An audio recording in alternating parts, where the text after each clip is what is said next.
Hello again. If you come here from part 2 of my boombox improvement project, welcome back. If you're new, this is actually part 3. Please feel free to check out the other parts of the project to see where I started. Let's get right back to work.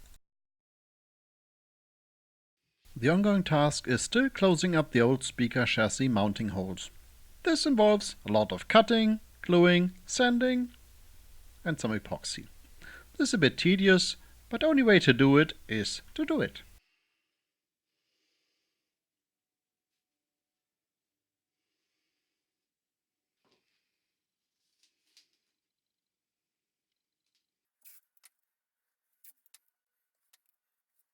And hot glue. Have I mentioned hot glue yet?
When I closed off the speaker chassis openings in the sides, I could apply epoxy from the inside going in from the front openings.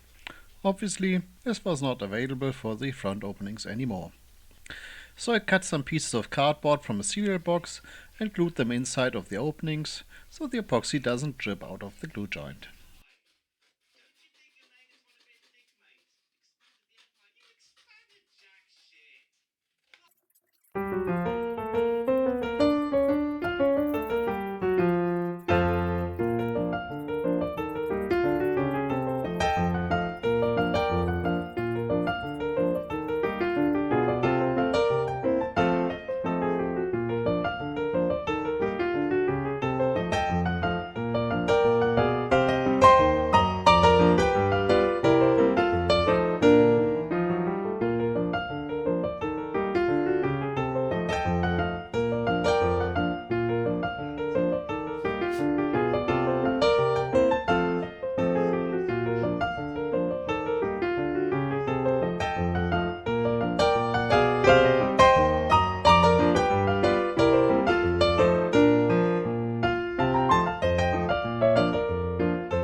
Well, that's it for this video. Thank you very much for watching and please stay tuned for part 4.